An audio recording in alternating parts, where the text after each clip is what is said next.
ใหม่ Dutch Mill 4 in 1 สูตรลดน้ำตาลลง 40% คุณไปเจออะไรมา ก็ที่เฮียจ้างผมให้ไปจีบลูกสาวเฮีย แต่ผมกลับไปเจอลูกสาวเฮียกำลังหาข้อมูลเกี่ยวกับกฤษณะ Real Estate ผมก็ไม่รู้นะมันเกี่ยวข้องอะไรยังไงอะแต่เฮียมีบางอย่างไม่บอกผมแน่ๆเฮียถ้าเฮียจะเฟกข้อมูลกับผมแบบเนี้ยผมจบงานนี้ไม่ได้นะ ผมลองไปเช็คไทม์ไลน์ดูแล้วมันไล่เลี่ยกับช่วงที่เมียเฮียเสียพอดีสองเรื่องนี้มันเกี่ยวข้องกันใช่ไหม ผมไม่อยากพูดเรื่องเนี้ย ต้องให้ผมสืบเองใช่ไหม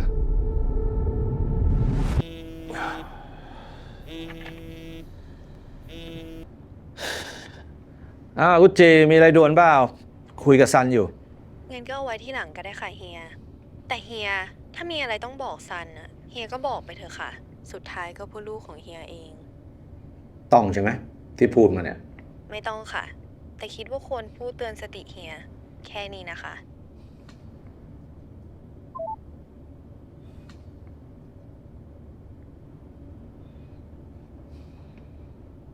เอาล่ะผมว่ามันก็คงถึงเวลาแล้วล่ะที่ผมควรต้องกล้าพูดเรื่องนี้สักทีที่คุณถามว่าสองเรื่องนี้มันเกี่ยวข้องกันไหมอ่ะมันก็คือเหตุการณ์เผาไร่ที่ตอนนั้นนะที่เป็นข่าวใหญ่คือโครมแต่ก็เหมือนข่าวทุกวันเนี้ยพอเพลิงมันเริ่มสงบกระแสก็ค่อยๆเงียบหายไปเหตุผลหลักก็คือไม่มีหลักฐานเชื่อมโยงไปถึงตัวการอย่างชัดเจนสื่อเจ้าไหนที่พยายามจะขุดคุยเรื่องนี้ก็จะโดนโทรศัพท์ลึกลับโทรมาขู่จนสื่อเกือบทุกเจ้าจะค่อยๆหายไปเหลือก็แค่ผม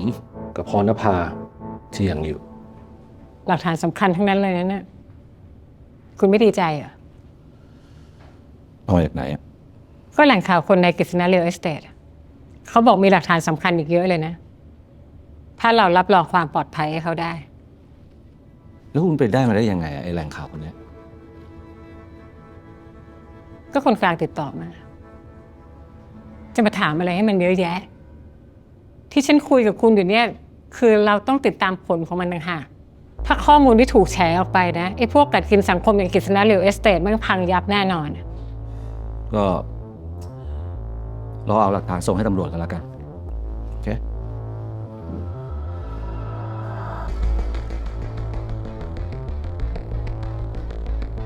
เป็นอะไรกลัวคุณก็รู้ตอนนี้สื่อทุกสำนักเขาก็เลิกเล่นแล้วข่าวเนี่ยเพราะเขารู้ว่าเล่นต่อแล้วต้องไปเจออะไรเป็นนักข่าวมาตั้งนานแค่นี้มันต้องรู้สิเฮ้ยคุณเราเป็นสื่อนะสื่อบ้าจะมานั่งกลัวความจริงแบบนี้ผมนั่งกลัวอยู่ตัวคนเดียวอะแต่ก่อนตอนเรายังไม่เจอกันคุณก็เห็นข่าวแบบนี้ผมสู้ไม่รู้กี่เรื่องแล้วแต่ตอนนี้มันไม่ใช่ไงผมมีคุณผมมีสายลุงต้องเข้าใจกันหน่อยเลยวะเฮ้ยอย่าเอาลูกเอาเมียมาอ้างดิถ้าจะเกิดมาเป็นสื่อสิ่งที่ต้องทำมันคือรายงานความจริงว่าคนเป็นลูกเป็นเมียยังไงก็รู้ว่าพ่อเขาทำเพราะอะไรมันเข้าใจอย่างเดียวไม่พอไงมันต้องปลอดภัยด้วยดิฉันก็เป็นห่วงความปลอดภัยของสายลุงแต่ที่ฉันเป็นห่วงมากกว่าก็คือถ้าสายลุงโตขึ้นมาแล้วเขารู้ว่าพ่อกับแม่ไม่กล้าสู้ความจริงเพราะติดที่สายลุงคนเดียวและฉันจะยอมตายถ้าฉันจะได้เป็นแม่ที่ดีในสายตาลูกฉันจะไม่ยอมให้ลูกมองฉันว่าเป็นแม่ที่ขี้ขลาดกลัวพวกทำลายชาติ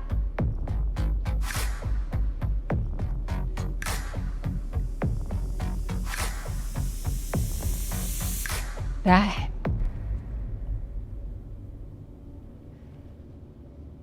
ถ้างั้นฉันทำเอง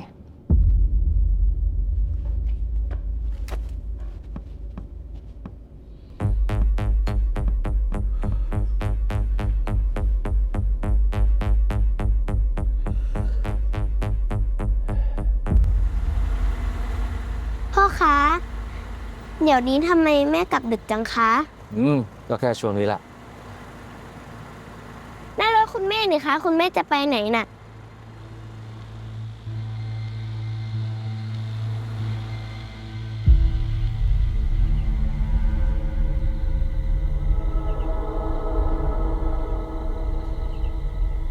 พ่อคะแม่มาทำอะไรอะ มาทำงานแล้วลูก งั้นเราลงไปหาแม่ไหมคะ แม่เขามาทำงานนะลูก อย่าเพิ่งไปกวนแม่เขาเลย เรารอให้แม่เขาทำงานเสร็จก่อนดีกว่า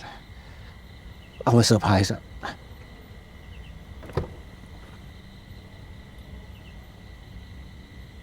สวัสดีครับคุณพรณภา แล้วคุณไปได้มาได้ยังไงไอ้แหล่งข่าวเนี่ย คนกลางติดต่อมา เข้าไปดีกว่า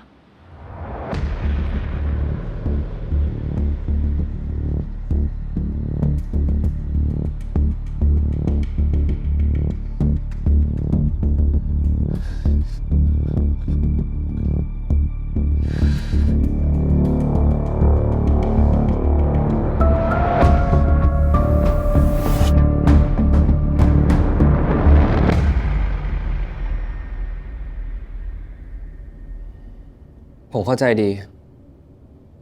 ว่าสายลุงจะเจ็บปวดขนาดไหน ถ้ารู้ว่าแม่ของเธอใช้อะไรเพื่อแลกกับข้อมูล แล้วเรื่องมันก็บานปลายขึ้นเรื่อย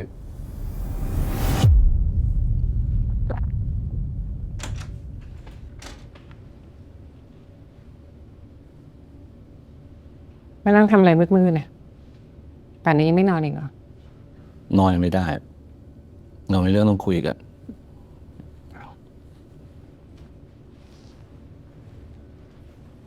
สายลุงนอนแล้วเหรอ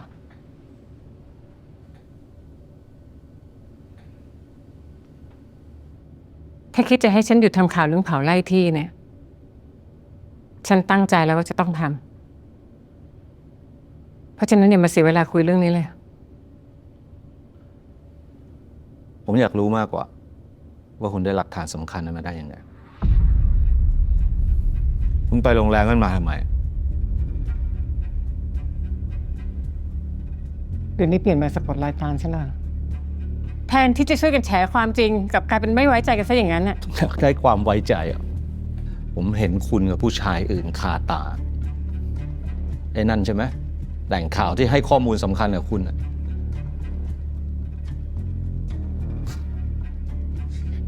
ใช่จริงด้วยอะนี่เหรอที่คุณบอกว่าเป็นสื่อมันต้องไม่กลัวความจริงอะแต่วิธีได้ความจริงคุณมาเนี่ยมันโคตรทุเรศเลยว่ะ ก็รู้ว่ามันทุเรศ แต่มันก็เป็นวิธีเดียวที่จะได้ข้อมูลมาปะ คุณคิดว่าคุณเป็นสุดยอดสื่อในอุดมคติเลยใช่ป่ะแล้วคุณรู้ตัวไหมคุณแม่งเป็นแม่ที่โคตรห่วยเลยอ่ะ ถ้าจะต้องแลกมาด้วยความถูกต้องเนี่ย ในฐานะคนตัวเล็กๆคนหนึ่งถ้าทำได้มันก็ต้องทำมะถ้าไม่กล้าทำแล้วความถูกต้องมันจะอยู่ตรงไหนวะ แล้วผมอยู่ตรงไหนวะ แล้วสายลุงอยู่ตรงไหนวะ รู้ป่ะที่ทำอยู่เนี่ยมันเสี่ยงแค่ไหน รู้ป่ะว่าแม่งมีคนโทรมาขู่ผมทุกวันเนี่ย ที่ไม่บอกเนี่ยเพราะไม่อยากให้กลัวเฮ้ยวิธีที่คุณได้ความจริงบ้านี่มาเนี่ยมันก็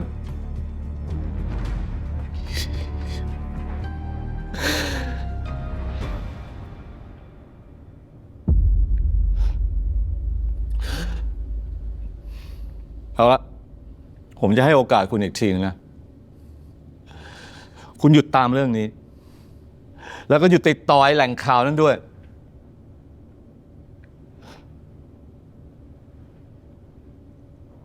ไม่ ฉันอยากให้คุณไปต่อกับฉันเพื่อไม่ให้การเสียสละครั้งนี้มันสูญเปล่าได้ไหม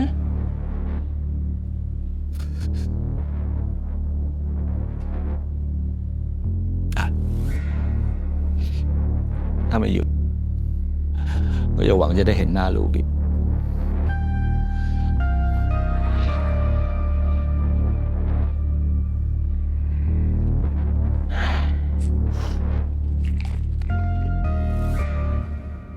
แต่ผมไม่ได้แค่ขู่นะ ผมพาสายลุงไปหลบอยู่ที่บ้านพักต่างจังหวัดจริงๆ ผมไม่อยากให้ลูกได้เห็นพ่อกับแม่ทะเลาะกัน แล้วผมอยากให้พรณภาเขาได้ตั้งสติด้วยอะ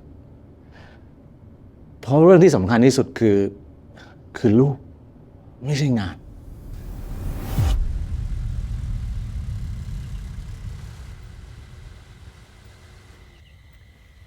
เฮ้ย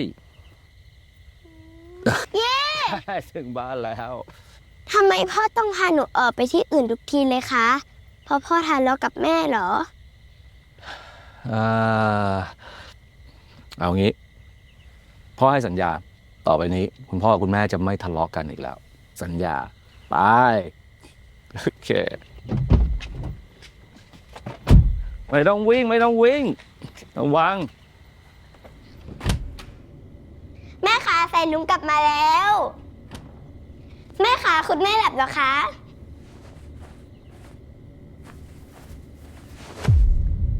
แม่ พ่อคะแม่เป็นอะไรก็ไม่รู้ คุณ เฮ้ย ฮัลโหล มีคนเจ็บครับฉุกเฉินมากเลยครับ ขอให้รีบมาด่วนเลยฮะ ผมไม่ทราบครับมาให้เร็วที่สุดเลยครับ ผมไม่ทราบครับ ผมไม่รู้ว่าเป็นไรครับ วันนี้มีเรื่องอะไรอีกถึงเรียกรวมกัน และฉันก็ยังติดใจอยู่ ว่าการกำหนดกติกาของเราอ่ะมันศักดิ์สิทธิ์แค่ไหน เธอถึงได้ไม่เคารพกติกา เลิกทำตัวเป็นแม่ของทุกคนสักที